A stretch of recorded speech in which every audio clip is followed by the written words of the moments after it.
Hello, welcome everybody to tonight's Book Passage Live event. I'm Zach Dubuque. Tonight we are here to talk about Jonathan Evison's new novel, Legends of the North Cascades. Jonathan Evison is the author of the novels All About Lulu, West of Here, The Revised Fundamentals of Caregiving, This Is Your Life, Harriet Chance, Lawn Boy, and his new novel, Legends of the North Cascades. He lives with his wife and family in Washington State. In conversation with him tonight is Caroline Leavitt, the award-winning author of 12 novels, including the New York Times bestsellers Pictures of You and Is This Tomorrow? Her essays and stories have been included in the New York Magazine, Psychology Today, Parenting, Redbook, and Salon. She's the book critic for People, the Boston Globe, and San Francisco Chronicle, and she teaches writing online at Stanford and UCLA. Her most recent novel, With or Without You, is now available in paperback. Legends of the North Cascades is, Joe McCorkle says, a beautifully rendered and cinematic portrayal of a place in its evolution through time, a story of survival and the love and devotion between parent and child. Thank you so much to Caroline and Jonathan for joining us tonight, and I'm going to just let you guys take it away. Thanks, Zach. Thank you so much, Zach. I'm absolutely thrilled to be here with Johnny Evison. I met him, God, when you first wrote West of Here. It was at BEA, and I was there with my first book for Algonquin. I believe that was your first book for Algonquin, and your career just blew up. It just became this magnificent thing. And through the years, I have to say that I've just followed every book you've written, loved every book you've written, but also I want to mention, like, what a great-hearted guy you are. Every time I've had any kind of a plot problem, I would message Johnny and immediately I would get advice. Incredibly kind. So I have all sorts of questions to ask. I love Legends. Well, wait, let me reciprocate this first. I was supposed to start by thanking you for so graciously hosting me. Okay. For, those who don't know that Caroline Leavitt is not only just a wonderful writer with a ton of range and a huge catalog, she is also one of our finest literary citizens. She's like the only person nicer than me as far as helping out other writers. I mean, you are so generous with your time and your mentorship of people, and you're always plugging other people's books. And thank you for doing this for me, for my book. You know what I mean? But we should mention one more time that your paperback did drop here within the last week or two. Thank you. So. Thank you so much. Okay, so let's talk about the book. I think that this, of all your books, I think this is the most heart-wrenching, evocative, and ambitious of all your novels. It's about this guy, Dave, you can call him Cave Dave, who's a war veteran with PTSD, and he has a daughter, Bella, who he adores. And he takes her to go live in the woods, which is an act of heart and love, because he doesn't know what else to do. And because Bella loves him, she goes with him. Now, layered on top of this story is another world that Bella can tap into, which is an Ice Age story of a mother. I'm not even going to try to pronounce their names. It's a mother and her son and their struggles. And one world reflects against another. There's so much going on in this novel. There's about, what does the natural world mean? How do we protect our children? How do we heal from wounds, and how do we do it with love? So my first question is actually, what were you think? Like, I always think writers are somehow haunted when they start to write books. What was haunting you when you started to write this book? Like, where did this come from? I don't know if I felt haunted. I have 3 kids now, and all my life I've had this sort of fantasy of living off the grid, because even though I'm kind of a social person, half the time I'm just totally disappeared inside my fiction world, and so I've returned to this theme before, this theme of self-isolation. I didn't mean to be timely with it. I didn't see I wrote this book in 2018, and I didn't see what was coming as far as the pandemic or whatever. It just ended up being kind of prescient in that way. But I just like to write about self-isolation because it's so rife with drama, the dichotomy between the self and other, and aloneness or community, to walk away or to stay. That was basically it. And I wanted to challenge myself in a way. I wanted to write a book where I didn't lean on my humor. not that I always lean on my humor. I pick my spots for it, but I think this is the first book where I've just pretty much resisted it at all, just because, you know, I gave myself to the character of Dave, who doesn't have the most humorous outlook on life. And not to say I don't think it's a dark book. I think it's got heart, and I think it's playful at times. But for me, that was a challenge, more of a challenge than having a timeline that was bifurcated by 16,000 years, was just to be getting out of my own way, giving myself to the character of Dave, and being only equipped with what Dave's faculties, you know what I mean? Because humor is my greatest defense mechanism in life and in fiction. And so, like, without having that, it made it kind of a difficult and revelatory process being Dave in a different way than other characters I've written, I think. Well, he was so multi-dimensional. And so, I mean, he does have heart. And in fact, the thing about him is his absolute fierce love for his daughter, Bella. And I wanted to ask you about that, because a lot of times I hear conversations still with writers, which I think is maddening, where they say, well, if you really want to be a serious writer, you know, think twice about having kids, think twice about, maybe they don't say it to guys, but they say it to women. Think twice about having kids, think twice about having a family. And to me personally, having a kid and having a family has just, I mean, it's everything. And from your posts, and from knowing you, I think it's everything for you too. So the question is, how hard was it for you to put Bella in danger? Yeah, very hard. It's a really astute observation, because, you know, as a parent, it's hard to even imagine your child in peril. My sister was killed in a freak accident on her 16th birthday. So I've seen how fast, and so I'm a helicopter parent because of that. I mean, I let my kids be free. I want them to experience, but I always have my eyes out, you know what I mean? And I never, you know, I'm always near them in the swimming pool. I'm right there at the crosswalk. I'm underneath the tree. I let them do the experiences, but I'm trying to do whatever I can control to stop that. And so, yeah, you're right. It was really hard to even imagine these two children in peril, like, and then to not be able to do more for them, because Dave didn't have the capacity to do as much as he might have had he not been damaged in the way he had been damaged. And so, yeah. And to exacerbate all that is because the way my writing schedule is, you know, it can be exhausting to get inside of your characters at times. Right. But if you only got to do it 4 or 5 hours a day, there's like a light at the end of the tunnel. But I'm writing 2.5 days a week. And so it's like 16 hours a day, 16 hours a day, 8 hours a day. So when I give myself the day, I'm like full immersion for, you know, a lot of time. And it was emotionally sort of exhausting. And I mean, I think in the long run, it made me more expansive. I mean, this is why I do this, is that, you know, to jump through that empathic window and try to experience things that are outside my own purview.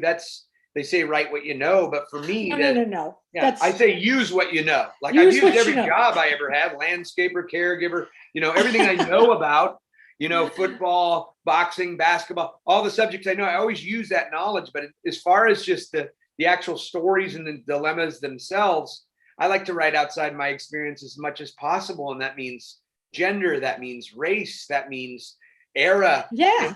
And I don't blame people for, like, the appropriation argument makes sense to me. I get it, but like I can't adhere to it, because that's the whole reason I'm writing, is to try to have these experiences outside myself. So I say, you know, don't try to take away my freedom to do that. Right. But by all means, drag me through the court of public opinion if I fail. The onus is on me. If I'm going to write a black guy in 1860, the onus is on me to get it right and not hit any false notes, and make sure that I'm having my work vetted by people who are closer to that experience whenever possible. Like, I talked to a lot of, you know, not a lot, but 3 veterans in particular with this book, who I literally sent every chapter that had anything to do with the military, and they were so gracious. And I asked them to be brutal, and they were awesome. One in particular was just really funny.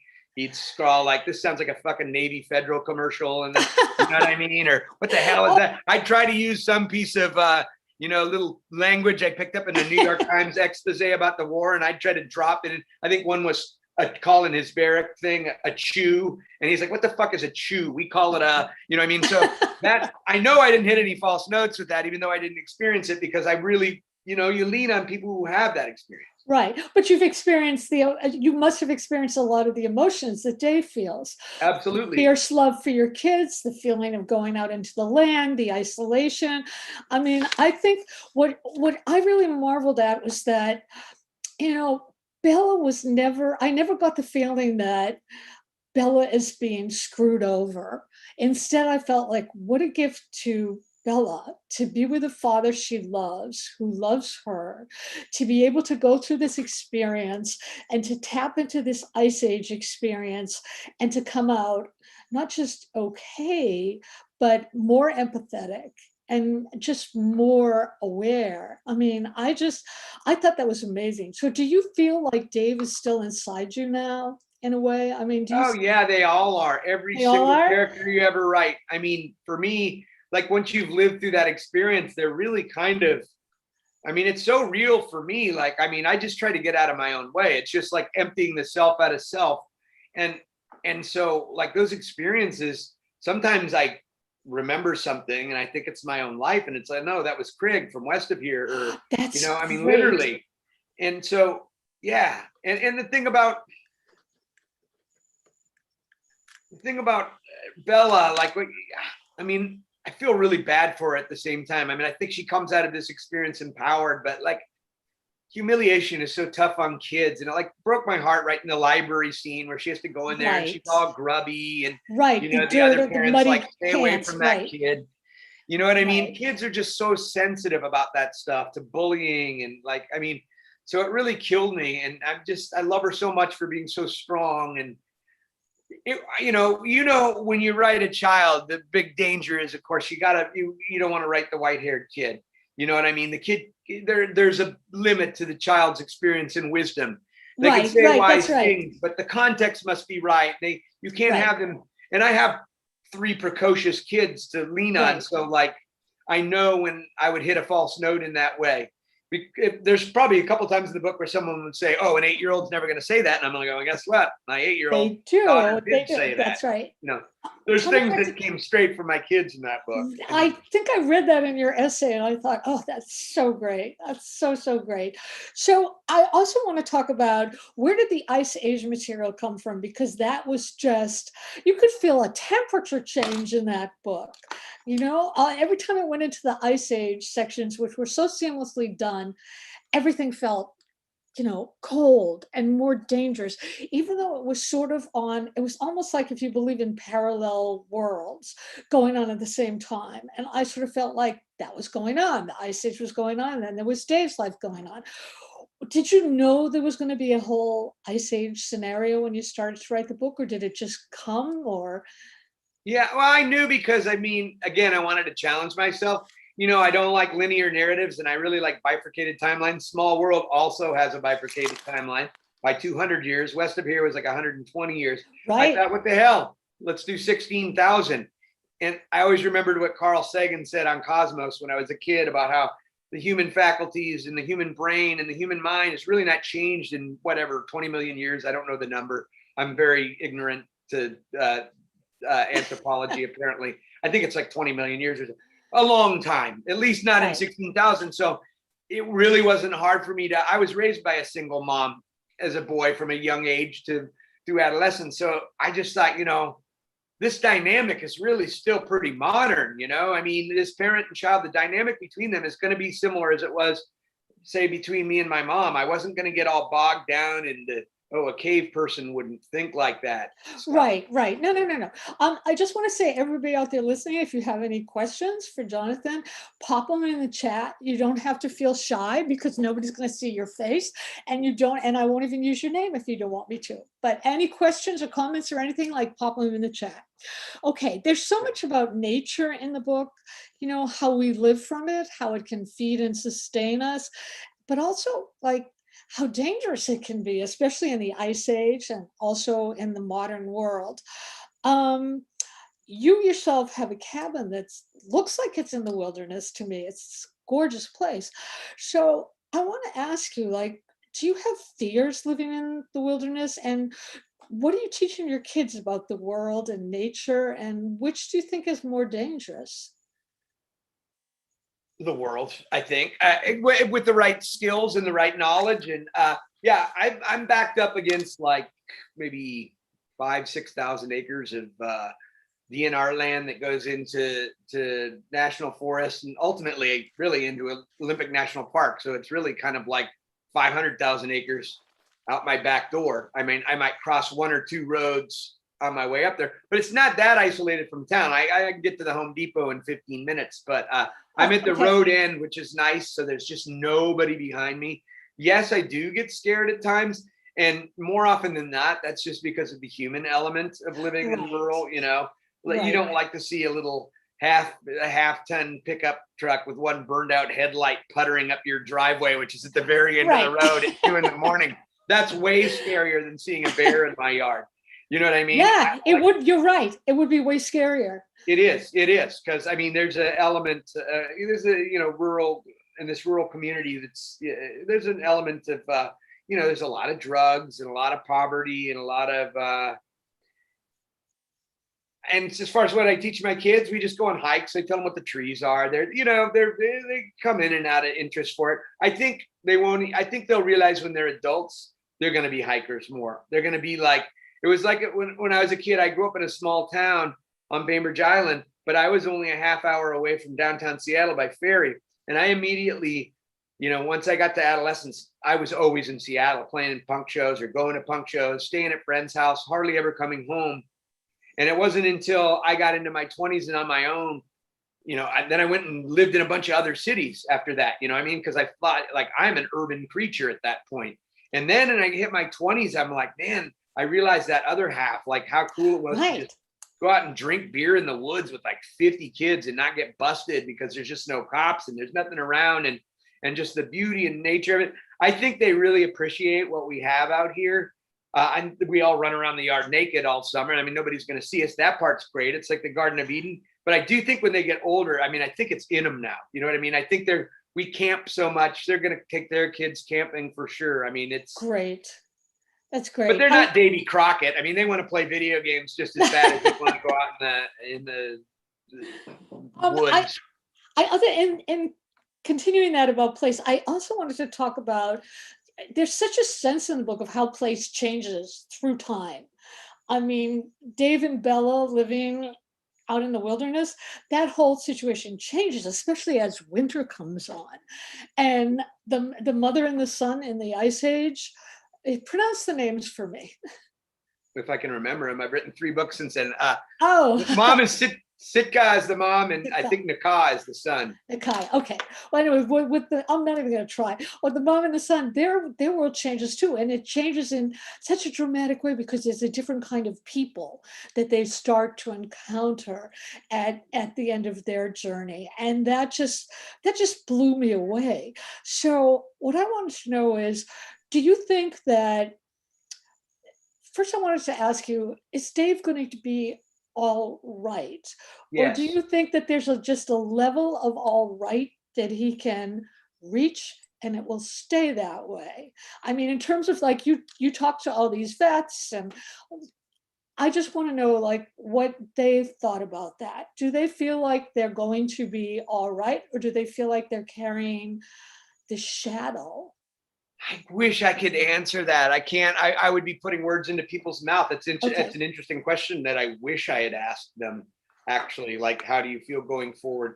I imagine Dave maybe never quite being all right. Trauma never goes away. I mean, certain things happen that we can never undo. I mean, they happen to all of us. None of us get out of them. Right. But in his case, I mean, I think this is something that will probably it's going to be with him, but I do think that he is reaccepted community, and that's the biggest step. That's really what this is about. Right. Is finding hope in your community and finding reasons to hope. I mean, that's why he walked away in the first place. He thought he would find a more authentic life.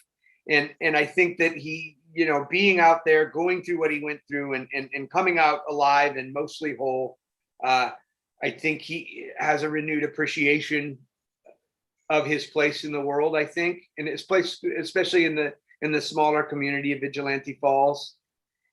And I think Bella will be all right too. I never want to forsake my character. Sometimes you have to kill them, and that's the worst. But that's the worst. I know. I had to do it in Small World, and or not in Small World, in Last of the Californias, the Western I just wrote. And one of my favorite characters, but it just, the story kind of demanded it. And then even that was done in a way that the legacy of this character lives on through the book. And actually it's kind of a rebirth thing in a way. I mean, like her death makes this other thing possible, but like, yeah, I mean, I always want to feel, that's what my whole goal for my characters is, to put them through hell and just have them get a little bit closer to some kind of self-actualization. Yes, exactly. It doesn't have to be world changing. I mean, in Krigg, at the end of Westa here, it's like 500 pages.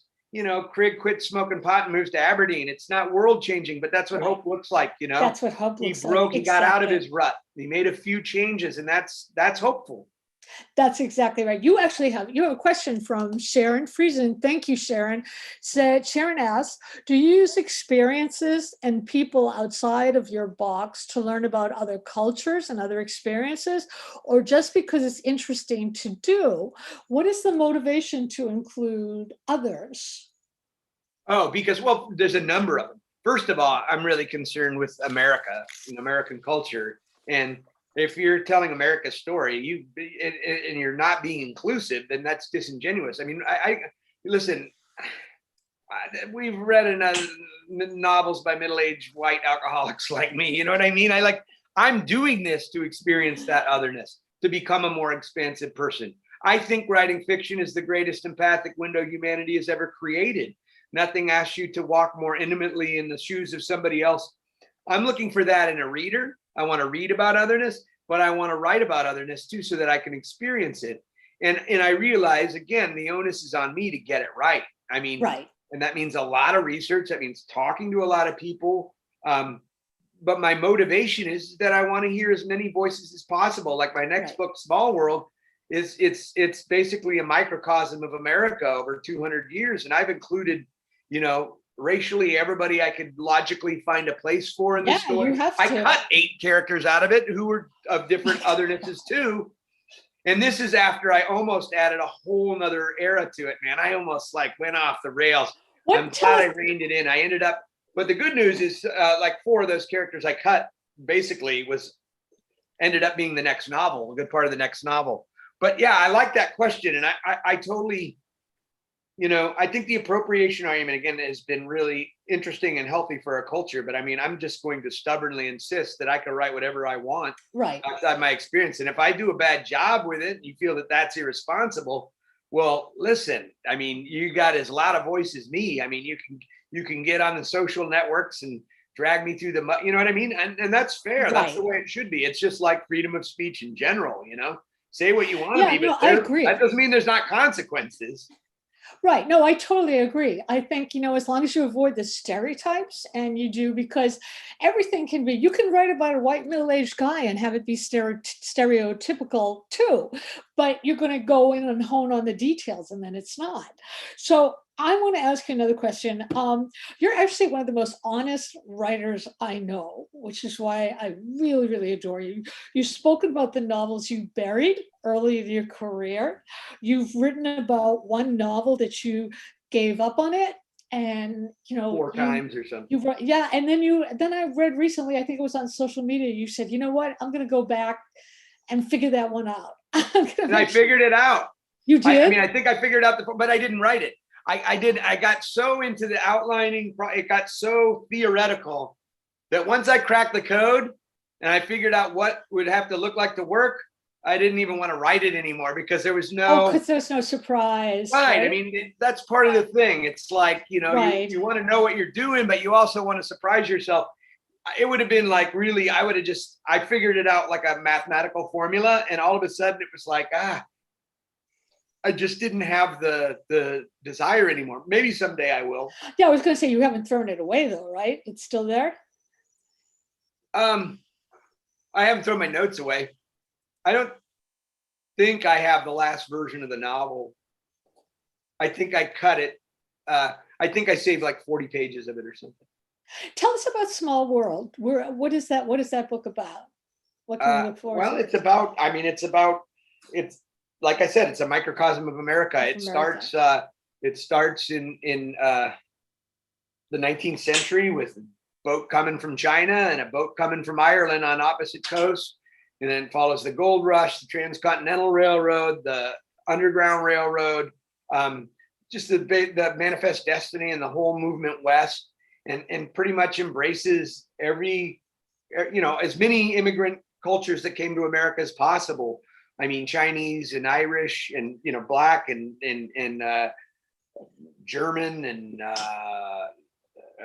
Native Americans, of course, the people who were already here, the people who were brought here against their will, the people who came here looking for fortune, everything that's all mixed up in what we call America, and trying to make some sort of sense about it. And then there's a modern narrative where the ancestors of many of these people, or the predecessors of many of these people, the scions, I guess you would say, are all on this train together that's headed north, and you get the feeling something bad is going to happen on this train. And so it's this sort of sense of like, how did these people all wind up here? But like, how did they wind up here through 6 generations kind of thing? Does your mind ever stop? I mean, I just think like you're constantly writing with ideas, and when I got my second Pfizer shot, it stopped for about 20 minutes. Oh, really? Otherwise, it's a constant battle to just try to drink it and smoke it and exercise it dead. If I could just pull it out and beat it on it with a hammer and put it back in, it would be great.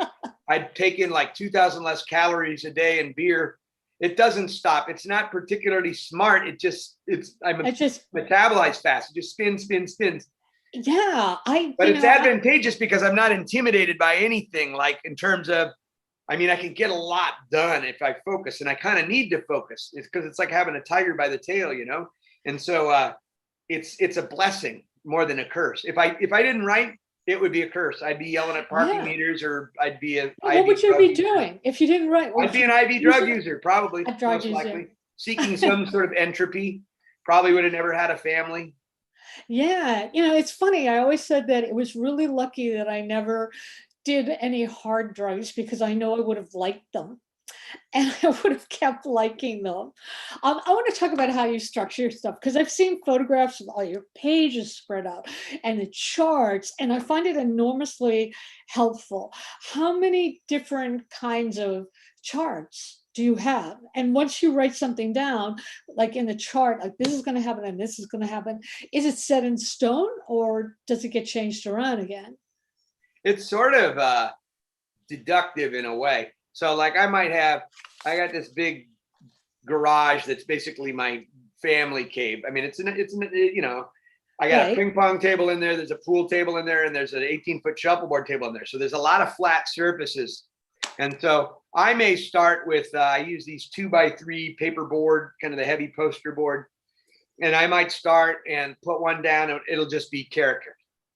And then I might start one down that's just continuity, like one that has everybody's birth date on it, because if you have 60 characters in a book, it's so nice to not have to just have a chart. So if it's 2022, this person, I mean, because otherwise you're going to run your fact checker through the ringer. Right. And then one might be on theme. And then one might be an attempt at some sort of outline, scene by scene, through the first act and through the second act and the third act. And one might just be maybe some set pieces that I'd kind of like to use, but I don't know where they fit. And it might be over here. So what happens is like the ping pong table's covered, the pool table's covered with, sometimes up to 12 or 15 of these. And from that point, as things become clear, those are there so that I can just sort of pace the room around and, drink beer and just kind of look around. I call it the war room. And it kind of opens up your mind. When you're just looking at your stories, as you know, on the page and trying to scroll through and navigate them, no, you can't. It's really easy to get lost. This way, I have it all spread out. And then from there, it kind of consolidates itself into fewer and fewer of these things. So there's some rewriting of certain, or repackaging of certain thoughts or information, or the outline gets whittled down more and more. And then, ultimately by the end, I just sort of have this master document of 2 or 3, depending on how big the book is. And then at some point, I just never return to it. But it's just at certain points during the creative process that I need to be there. It's not always just necessarily at the beginning. It's maybe when I'm at a critical juncture where, I came to one point where I got midway through this second act and I was like, man, I've already got 2 generations of characters, and I've always wanted to write about labor in America too. And I almost added like a sort of 1910s teens with the same generations, the same lineage. Right. But that would have just been too much. I almost made that decision. And I finally, thanks to that work out there, just really looking at it and thinking about it, I thought, you know what? This is already such a risky proposition. You know, I've got 30 characters, 30 different points of view in the book. To add a whole nother layer is just too much asking the reader, because I don't want it to be obscure. I mean, I'm not trying to be David Foster Wallace. I mean, all my books really kind of seem small to me, no matter how sprawling they are. Wow. Because they all sort of exist. Like West of Here to me is just about one character, really. It's about Port Bonita. It's so like all the other stuff is ancillary, but the story doesn't feel like mad high concept to me, really. I mean, neither does this one at all. Legends is like, Really? wow. Well, it all is. I mean, look, if I'm going to write a book about a guy and his daughter in a cave, I can't just write it about a guy and a daughter in his cave. You know what I mean? We're going to be looking at stalactites all day and watching this, you know, the shadows play on the wall. Right. So I had to have all these other voices, and so they all come. They're all filtered through David Mello. Let's talk about those other voices, because that was I just wrote myself a note about it. I wanted to talk about the coach weighs in, other people weigh in, and they tell you, like, first person, like what they think about Dave and Bella, what's going on. And of course, we hear from Bella's point of view and from Dave, but I loved all these different voices coming in. Every time you did that, first I would like just feel joy because I loved it. I thought it was great. And then I would step back and say, as a writer, how did you do that? How did you make it so seamless where it was in exactly the right place where the coach is talking about Dave, or exactly the right place where we hear about him going into the armed forces? So the first question isn't how, it's why. Why did I do that? Once you know why you're doing it, that's the thing with devices like that, is that you have to have a convincing reason. You can't just have a device to have a device. I mean, when I was younger, I would try to have a device just because I like devices. Right. And I'm not saying you can't pull it off, but for me, I've learned at this point is the why is all that matters. Why? Because we need, as the reader, needs to feel the forces pushing and pulling at Dave. They need to see, it also plays into this idea of legend, him as a high school football legend, him as a legend coming back from Iraq, then him as a legend, almost like a boogeyman living in a cave. It does serve other purposes in the novel. It allows me to sort of recontextualize some material that could be expositional otherwise and hear somebody's voice, but mostly it's about the pushing and pulling, the being alone or being community. These are the voices that push and pull Dave back. That just saying why just unlocked everything for me. That's great. I want to talk more about the title, where you were talking about the legends. The title's a great title. So first I want you to talk more about how each is a legend, but also I want you to talk about how you choose your titles. Is that hard for you? Because you know, like all writers know, that titles are marketing tools, unfortunately. And so have you ever had difficulty with titles where a publisher has said, no, you need something? Oh yeah, almost every time out. But I always know the title of my book before I write it. I start with the title. It's like a little beacon that sort of leads me. The only time, I mean, of course, when the revised fundamentals of caregiving, marketing pushed back hard because they're like, look, it sounds like a healthcare guide. And they're right. But it's the only, I wouldn't budge on that, because that is the only title in the book. And then when I had This Is Your Life, Harriet Chance with an exclamation point, they're like, we don't like exclamation points. And then they said, let's try some other. And I said, I'm always willing to listen and try. And so then I sent them a million titles that I knew were worse. And they're like, you're right, this one's fair.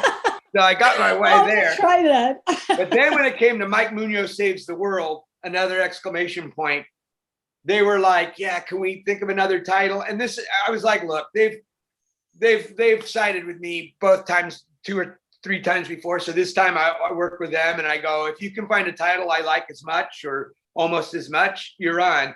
And Chuck came up with Lawn Boy, not knowing about the Gary Paulson book by the same title, which doesn't matter. It doesn't matter. His wife, it turns out, wrote a book called Small World too, like 50 years ago. Yeah, it doesn't matter. Lawn Boy was a great title and a great book. But I went with it because of that. It sounded like a Bukowski book to me. And so I was all right with it. But like, as far as me creatively, I always have the title before I have the title for my next 5 books that I'm not even working on, but my God, 4. amazing. One's called Grim and Barrett, one's called The Greatest, one's called Again and Again.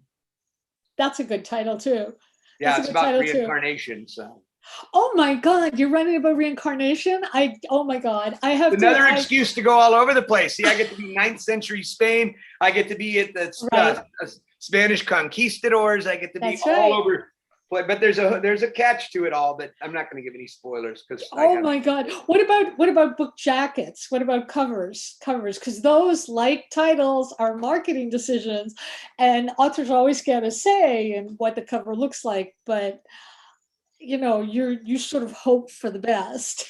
I've felt. I know authors who will say no 30 times and just keep making. Oh no, I won't do that. I figure they know what they're doing. Yeah, I've a couple of times I've like when they sent me the original for Legends of the North Cascades, I kind of saw where they were kind of going with it, which in itself conceptually wasn't far off from where we at, but somehow I told them, to me, it just looked like a Spin Doctors album from the 90s, the color palette, and they were trying to do the symbols and stuff but it was just a little bit of a mess.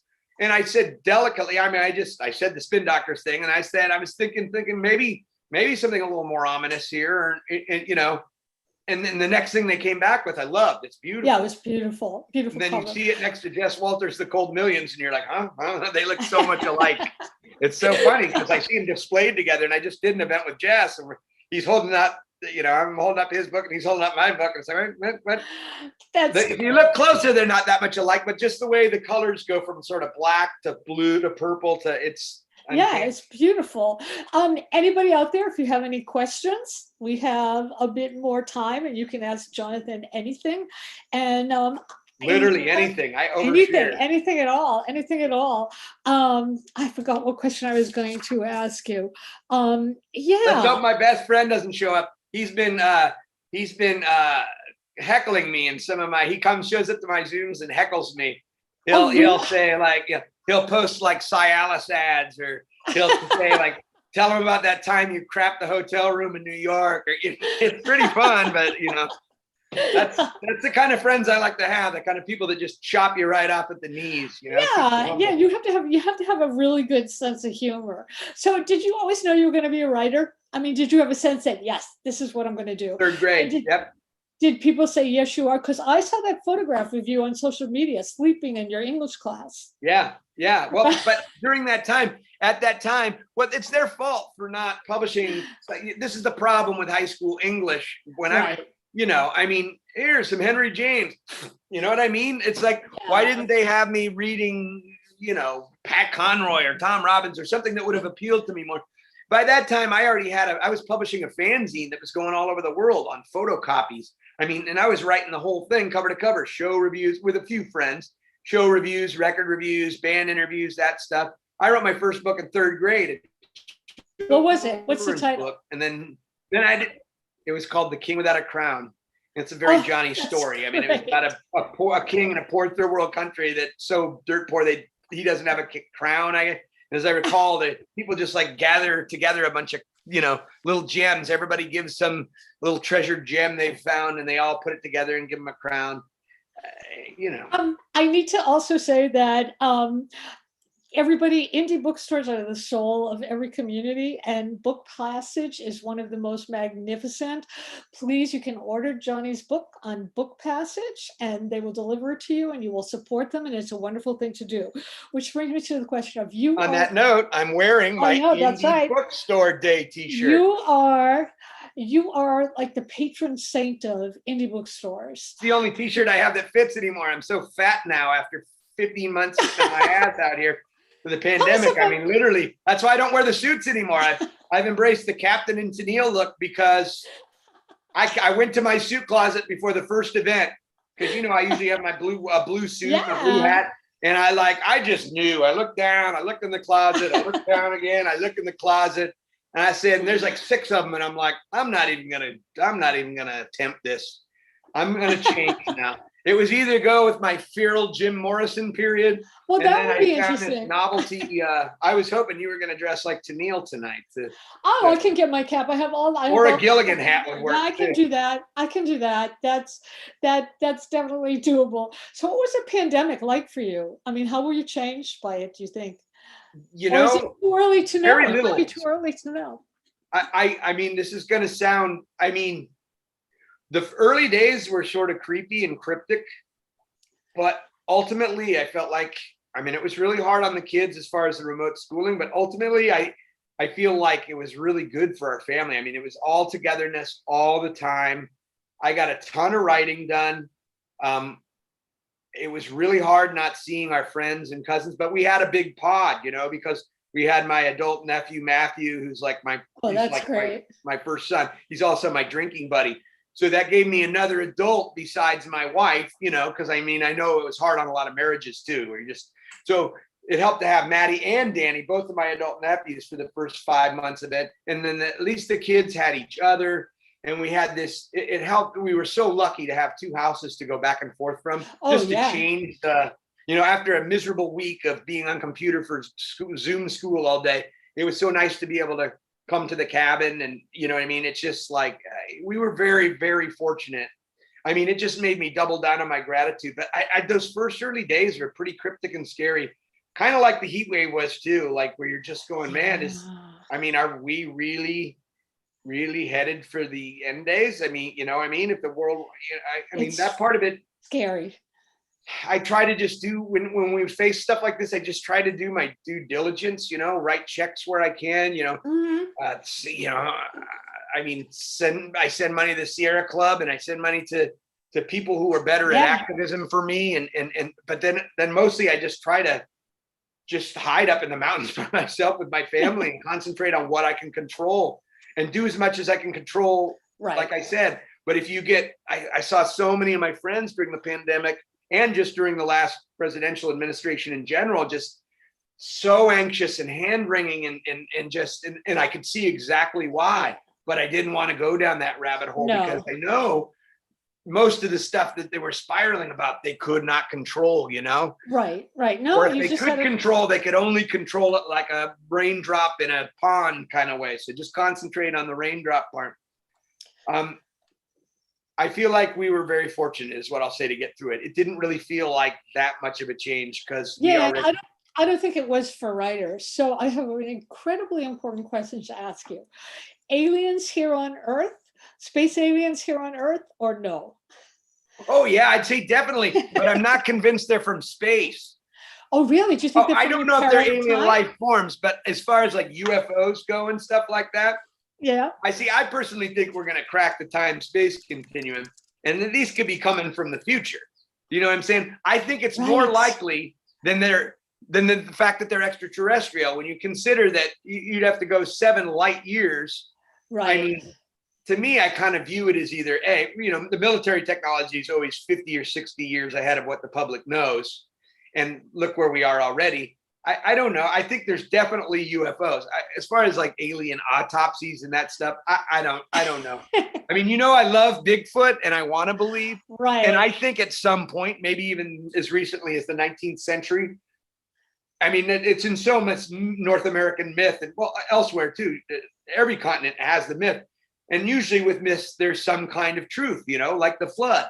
There was, you know, I mean, after glaciation, the seas rose and, you know, now the Azores probably could have been Atlantis, you know. So I want to believe in that stuff so bad, just for the sense of wonder. But like, I'm pretty, you know, with the Bigfoot thing, I'm thinking, man, you'd have to have a certain amount of mating pairs before you're going to be totally inbred. And I don't know, you know, I want to believe.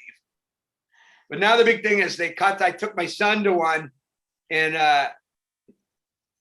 now the big rage is quantum Bigfoot. So like Bigfoot it's way out there. It's like the mix of UFOs. But I'll tell you what, he wouldn't leave my side after that, because what got to him was at the end of the symposium, people who came were sharing their stories, like local people.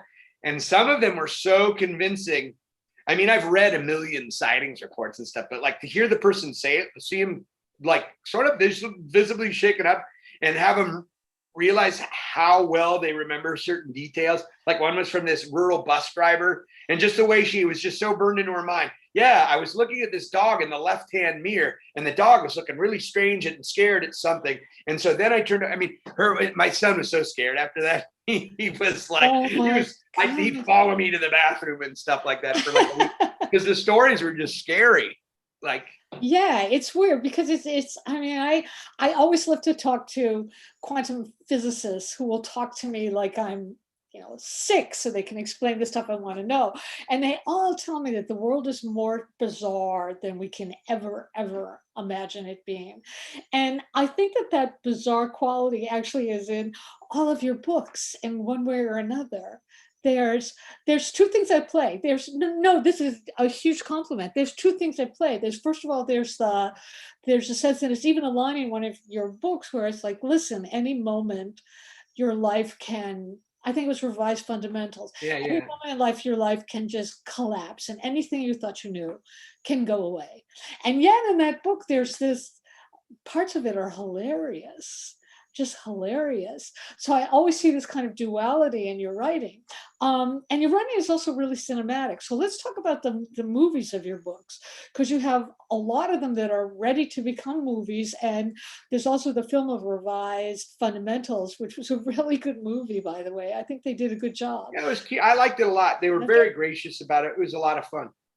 I wouldn't say I have a lot. I mean, Harriet's in some form of production at Focus, and that's about it. I've optioned a bunch of them that have never come to anything. It's a crapshoot. I think the reason is that cinematic people tend to think it's of the visual, but I think the reason my books get optioned all the time is because they're character driven, and Hollywood is a character driven. People want to play those characters. You need to attach talent to them. And so like a character like Harriet, that's like a once in a lifetime role for somebody. Right, it's right. Singular, it's really her book, you know what I mean? So it's going to be somebody's movie, or you know what I mean? I think that's why I have luck with Hollywood, is because it's all about the characters more than it is about the cinematic writing or the visual sense. I don't know. And I'm lucky, I'll take it. I'm a very lucky guy. Don't you have Laura Dern attached to that? I thought. Yeah, I don't know if they made an official announcement, but I mean, sorry, never mind. I did. I'm like, at what point? I mean, it's like, fuck it, I'm gonna say something about it at this point.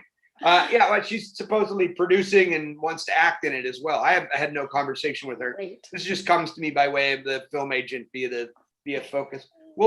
They've had it for 5 years and they haven't given up. We lost our director once because her show got picked up.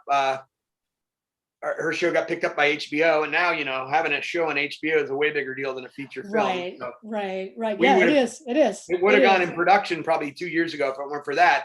But they believe in it enough that they went all the way back to the drawing board. So I think it'll happen eventually. Knock on wood again.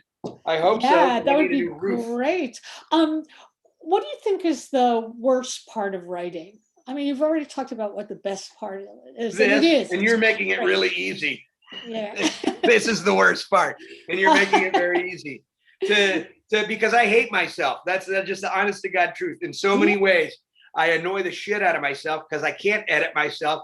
I always overshare. I say shit that gets me in trouble. I'll shit talk people, sort of not even meaning to be, not even in a bad natured way. I'll just say shit and it catches up because I can't edit myself. I love myself on the page. I have a very healthy love of myself on the page. That is me distilled, the best me. So everything else about writing, I love. I love editorial input. I know it's murder for some people, but I love working through the editorial process, because it's like when I know I'm given something here that can make the book I want to write better, it's a challenge and I can't wait to get to it. Right. Just the anxiety of like, how's it going to do? And, right. I'm not even really anxious about if reviews are good. I just want to make sure there's lots of them. You know what I mean? Because it's just about being a conversation at all is much more important than whether people are saying good things or bad things. So just all the part of it, when you let go of the book, there's nothing about the process of writing I don't adore. Right. That's right. It's once you let go. I never hate writing ever. It's different. It's different. What advice would you give young writers or writers listening now? Get out of your own way. I mean, in short, get out of your own way. Give yourself to the thing itself. Trust your instincts.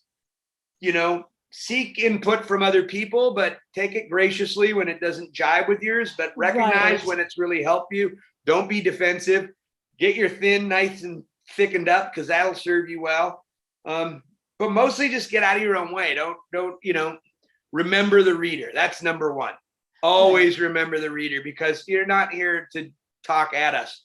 I mean, this is The reader completes the circle. It's a dance. And so if you think about the reader, you're going to give the reader a great experience, and you're going to give yourself a great experience with that sort of synergy. And because all bad writing has one thing in common, no matter whether you're like browbeating or whether you're being obscure, wherever you are on the bad writing spectrum, it all has that one thing in common. It's not thinking about the reader. So that's the main thing. When I thought about my early efforts, I felt like I was using like a little Underwood manual typewriter, and I felt like the whole Western literary canon was like sitting behind me, and I was like, because I was so insecure about it. Just, the magic happens when you just let go and you got to write confidently. I mean, I know like my bug, like I told you, I have plenty of self-loathing, but I really never lack confidence on the page. And it's really important to me that, I know it's easy to get neurotic about your writing. Is this good? Is it not working? Right, you need to learn to tune that stuff out and just trust the process. I find that incredibly interesting, because I would never know that you had any anxiety or self-loathing, because you're beloved in the literary community and you seem so happy. But I understand it when you tell me, because I know that I'm happiest when I'm writing. And I always think if I weren't writing, they'd have to take me to Bellevue, because it's like a duality that's very, very helpful. So that's really interesting to know. So here's the sad part is I need to be beloved. You know what I mean? It's like, you know what I mean? It's not like I'm not a slave to like external validation. It's not even that I need the validation. I just don't want to not be liked. I think it comes from being a kid in a household where I was a peacekeeper. You know what I mean? I think it's like more of a deep-seated, like, I just want everything to be okay. So, I don't know exactly, I don't want to lay it on like I really hate myself and I'm just always sitting around burning my arms with hot candle wax. I don't think you're doing that. I'm a fun-loving person. I think that I embrace my self-loathing because I imbue it with all my characters, and I think that's why they're relatable. That's the trick to relatable characters, is a little self-loathing. Let them, that they can recognize their own flaws, gives you so much more patience and makes you root for them. The harder they are to redeem, the more flawed they are. As long as they see that they're flawed, right, we can relate to them, and we recognize ourselves. That's great advice. Great advice. So I want to say thank you so much for being here and for having this conversation with me. You should not be thanking me. Thank you. I took notes. I have notes that is going to help me with my writing. And I want to thank the wonderful Books Passage, and Zach, thank you so much for having me on to do this with Jonathan Evison. No. You got this all wrong. Thank you. Can you imagine if it was just me by myself for an hour? Jesus, then you'd really see why I hate myself. I'm all over the place.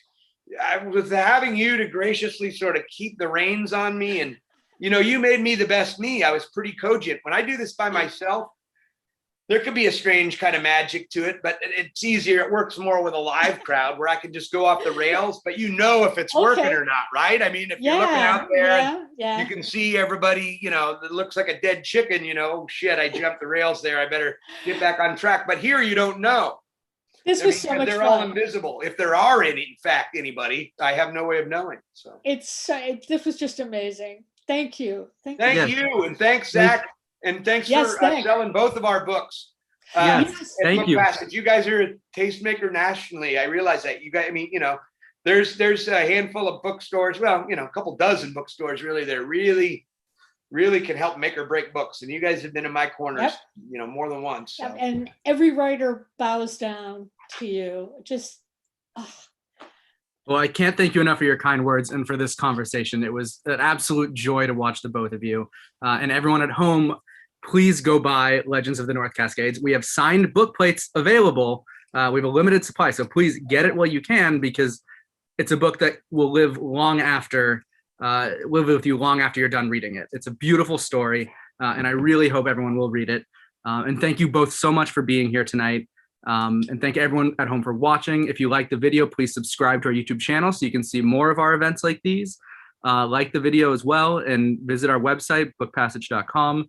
We've got a ton of events. We've got amazing books and authors all the time. So thank you so much for being with us here tonight, and good night. Thanks. Good night. And Caroline, I owe you one.